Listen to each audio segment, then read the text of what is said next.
안녕하세요. 10월의 첫 거래일, 2025년 10월 1일 수요일입니다.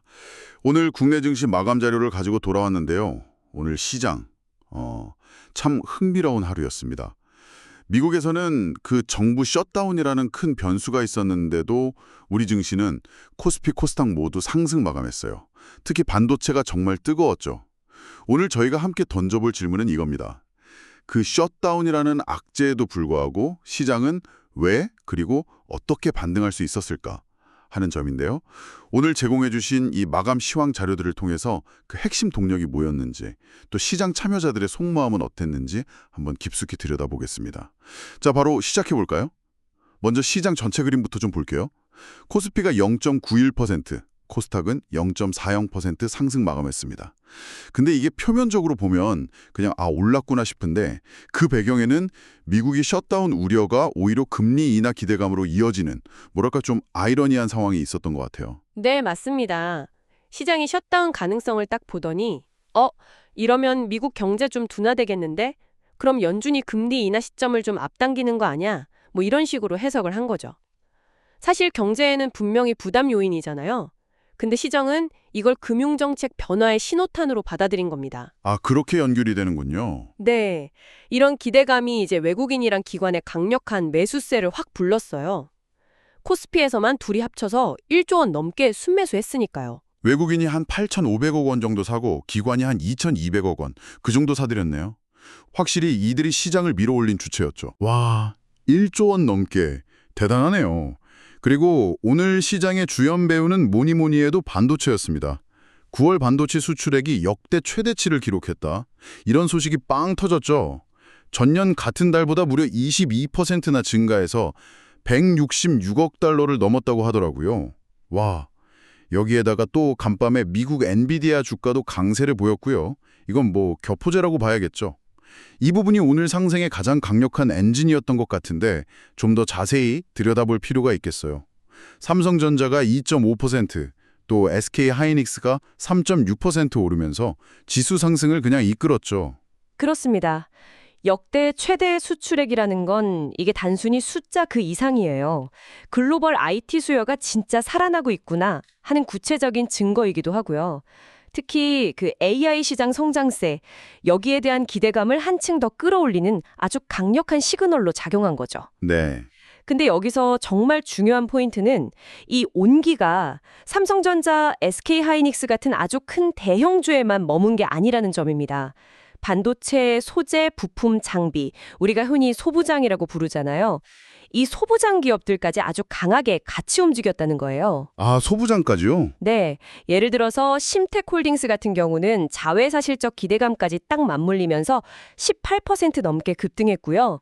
또 해성DS는 차세대 메모리, 그 DDR5 관련 부품 성장 기대감 때문에 15% 가까이 오르면서 신고가를 새로 섰습니다. 이야. 그 외에도 뭐 유니셈, 유진테크, 원익 IPS 같은 많은 소부장 기업들이 다 같이 강세를 보였어요. 이건 뭘 의미하냐면 반도체 산업 전반에 대한 긍정적인 전망이 아주 넓고 깊게 퍼지고 있다는 겁니다. 특정 기업 한두 개가 아니라 이 생태계 전체가 움직였다, 이렇게 볼 수 있는 거죠. 그렇군요. 전체가 다 같이 움직였다는 게 중요하네요. 근데 다시 그 셧다운 이야기로 잠깐 돌아가 보면요. 아까 악재가 호재로 둔갑했다 이렇게 말씀하셨잖아요. 이게 참 시장 심리라는 게 재밌어요. 어떻게 보면 상당히 위험한 해석일 수도 있는데 왜 시장은 이걸 이렇게 긍정적인 쪽으로 더 무게를 뒀을까요? 좀 이상하기도 하고요. 맞아요. 분명 리스크가 있죠. 셧다운 길어지면 미국 경제에 직접적인 타격 줄 수 있고 소비나 투자 위축될 수 있습니다. 그건 명백한 사실인데 근데 현재 시장 참여자들한테는요. 그 자체보다 그래서 연준이 어떻게 움직일 건데 하는 이 금리 경로가 훨씬 더 중요한 관심사인 거예요. 금리가 워낙 중요하니까요. 그렇죠.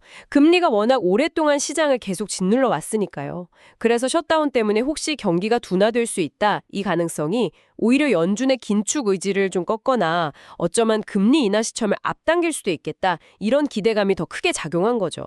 이걸 조금 더 넓은 그림에서 보면 지금 시장이 얼마나 유동성 환경 변화, 다시 말해서 금리 방향에 목말라 있는지를 보여주는 아주 단적인 예라고 할 수 있습니다. 네. 그리고 바로 이런 기대 심리가 아까 말씀드린 외국인과 기관의 그 대규모 순매수, 1조 넘는 돈이 들어오게 한 결정적인 배경이 된 거고요. 모든 관심이 금리로 쏠려 있었군요. 하지만 모든 종목이 이렇게 웃었던 건 아니었습니다. 어제 그 두나무와의 합병설로 시장을 정말 뜨겁게 달궜던 네이버. 오늘은 분위기가 완전히 반전돼서 5% 넘게 마이너스 5.21% 급락했어요. 하루 만에 이렇게 되네요. 그건 뭐 전형적인 소문에 사서 뉴스에 판다. 약간 그런 패턴하고 비슷하게 흘러갔습니다. 심지어 긍정적인 증권사 리포트까지 나왔음에도 불구하고 단기 급등에 대한 부담감도 있었을 거고요. 또 합병 자체가 아직 뭐 확정된 건 아니니까 그런 불확실성이 차익 실현 매모를 확 자극한 걸로 보입니다. 그렇죠. 아직은 서르니까. 네. 근데 여기서 우리가 좀 주목해야 할 점은 이게 네이버 하나만 빠지고 끝난 게 아니라는 거예요. 두나무 지분을 가진 우리기술투자나 하나투자증권 같은 관련주들은 물론이고요.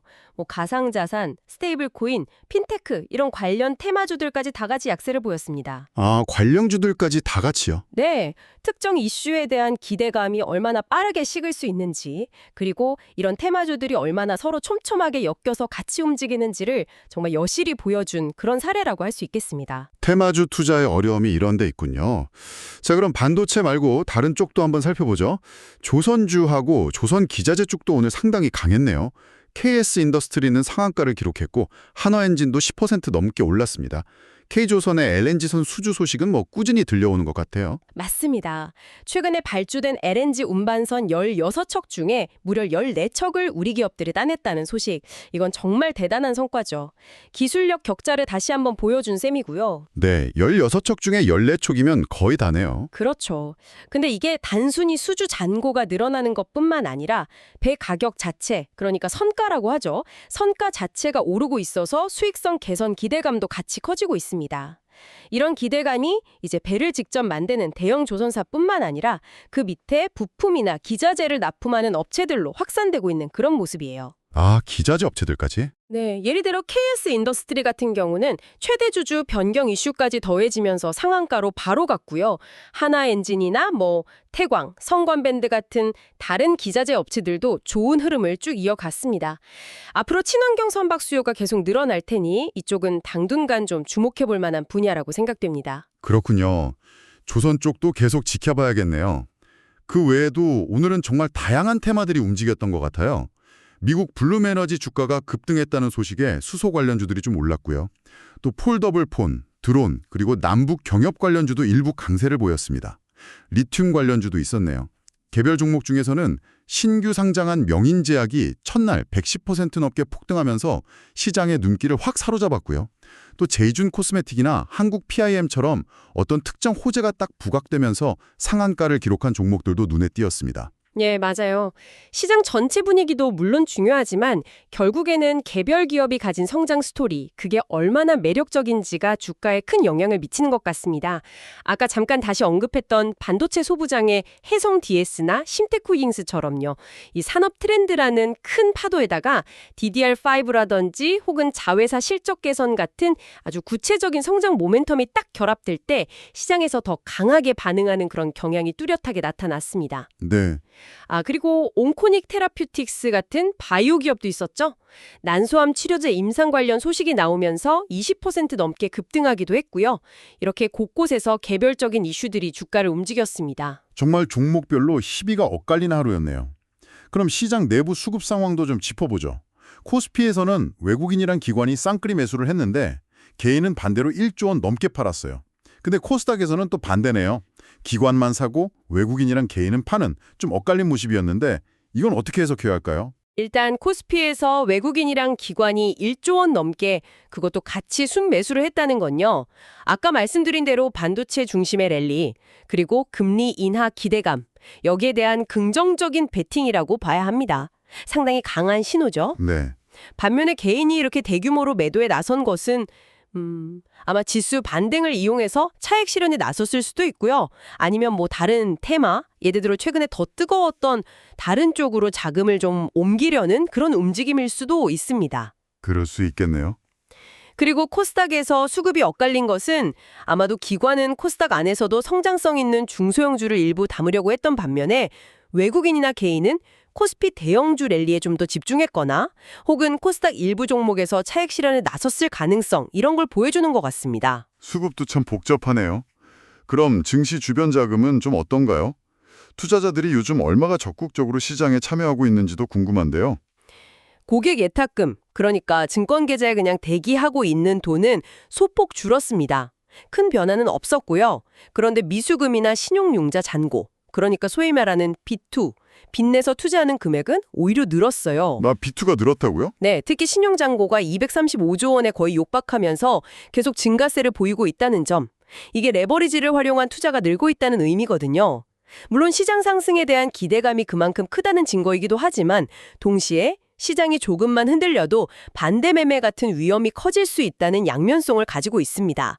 약간의 경계심은 좀 필요한 부분이죠. 그렇죠. 레버리지는 항상 조심해야죠. 그리고 좀 재미있는 점은요. 오늘 코스피, 코스닥 양대 시장 모두 상승한 종목수보다 하락한 종목수가 더 많았다는 겁니다. 그런대로 지수는 올랐잖아요. 네, 그렇죠. 그 말은 결국 삼성전자나 SK 하이닉스 같은 시가총액 상위 대형주들이 지수를 아주 강력하게 끌어올렸다는 뜻입니다. 그러니까 시장 전반으로 온기가 막 퍼졌다기보다는 특정 섹터, 특히 반도체 쪽으로의 쏠림 현상이 아주 두드러진 하루였다. 이렇게 해석할 수 있겠습니다. 지수는 올랐지만 속을 들여다보면 그렇지만도 않았군요. 자, 그럼 정리를 좀 해보겠습니다. 오늘 우리 증시는 미국의 셧다운이라는 정치적인 불안감 속에서도 반도체 수출이 역대 최대치를 기록했다는 소식과 금리 인하 기대감이라는 이 두 가지 강력한 호재가 만나서 예상 밖의 반등을 만들어낸 하루였습니다. 삼성전자와 SK 하이닉스가 앞장서고 소부장 기록들이 뒤를 따르면서 반도체 섹터 전체가 거의 축제 분위기였고요. 또 LNG선 수주 기대감에 조선주도 힘을 보탰습니다. 반면에 어제의 스타였던 네이버는 급락하면서 테마별 차별화도 아주 뚜렷하게 나타났죠. 무엇보다 외국인과 기관의 1조 원이 넘는 순매수가 시장의 든든한 버팀목이 되어주었고요. 네, 오늘 나온 그 반도체 수출 데이터가 시장에 정말 강력한 확신을 심어준 것 같습니다. 그렇다면 앞으로 우리가 던져봐야 할 질문은 이런 거겠죠. 그럼 반도체 말고 다른 핵심 수출 품목들, 예를 들면 뭐 자동차나 화학제품 같은 것들의 실적은 앞으로 어떨까? 그리고 그 결과가 우리 경제 전반 또 증시에는 어떤 영향을 미치게 될까? 이걸 계속해서 추적 관찰하는 것이 중요해 보입니다. 네, 다른 산업들도 중요하니까요. 그리고 또 하나는요, 오늘처럼 이 정치적인 변수, 그러니까 셧다운 같은 변수가 예상과는 다른 경제적인 해석, 즉 금리 인하 기대감으로 이어지는 경우가 앞으로도 분명히 또 있을 겁니다. 이런 예상치 못한 변수 앞에서 시장 참여자들이 과연 어떤 논리로 반응하고 움직일지 그 심리의 흐름을 읽는 것이 점점 더 중요해질 것 같아요. 시장은 뭐 교과서대로만 움직이는 게 아니니까요. 맞습니다. 시장은 정말 살아있는 생물 같아요. 오늘 저희가 준비한 분석은 여기까지입니다.